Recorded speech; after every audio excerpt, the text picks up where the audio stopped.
बीते 3 दिनों से कारोबारी जगत में पेटीएम सबसे ज्यादा सुर्खियों में छाया हुआ है। इन्वेस्टर्स और शेयर बाजार के साथ ही मर्चेंट्स और आम ग्राहकों से लेकर रेगुलेटरी गलियारों तक सिर्फ एक ही नाम की चर्चा है और वो है पेटीएम।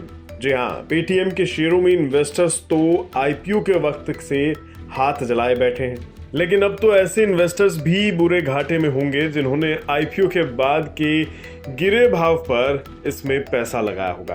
पेटीएम के शेयरों के हालात ऐसे हैं कि महज 3 दिनों में ही इसमें इन्वेस्टर्स की 20,500 करोड़ रुपए की पूंजी डूब गई। सोमवार को पेटीएम के शेयर 10% लोअर सर्किट के साथ 438 रुपए 50 पैसे पर पहुंच गए। इन्वेस्टर्स को मोटा नुकसान कर चुके पेटीएम के शेयरों पर आरबीआई का एक्शन भारी पड़ गया है। आरबीआई ने पेटीएम पेमेंट्स बैंक्स को deposits, credit transaction, wallet top up, bill payments जैसे सभी कामों से रोक दिया है। 29 जनवरी के बाद पेटीएम पेमेंट बैंक इनमें से कोई भी सर्विस नहीं दे पाएगा। पेटीएम पेमेंट बैंक पर आई इस आफत का अब एक बड़ा कनेक्शन निकला है। ये कनेक्शन रिजर्व बैंक के पूर्व गवर्नर रघुराम राजन से जुड़ा हुआ है। असल में पेटीएम जिस वक्त खड़ी हो रही थी तब इसे भारत में कई लोग बैंकिंग सेक्टर में एक बड़ी क्रांति मान रहे थे। हालांकि आरबीआई के पूर्व गवर्नर रघुराम राजन ने तब चेताया था, ये इनोवेटिव फर्में रेगुलेटरी संस्थाओं के साथ असहज हो सकती हैं। आरबीआई ने भारत में बैंकिंग सेक्टर को इनोवेशन के जरिए एक नई ग्रोथ देने की कोशिश की थी और कहा था कि वो देखना चाहता है कि इनोवेशन फर्में कैसे सिस्टम को आगे बढ़ा सकती हैं।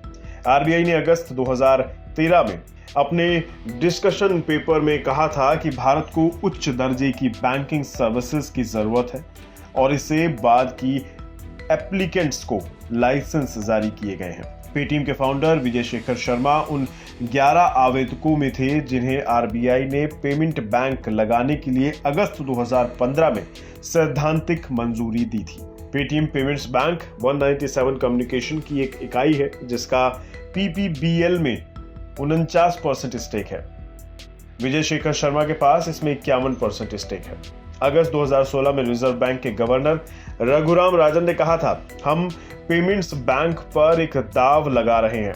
पेटीएम एक इनोवेटिव फर्म है और इनोवेटिव फर्में रेगुलेटर्स के साथ सहज नहीं होती, लेकिन हम ये देखना चाहते हैं कि ये कहां सिस्टम को आगे बढ़ा सकते हैं और इसलिए इन्हें बैंक लाइसेंस दिया गया है।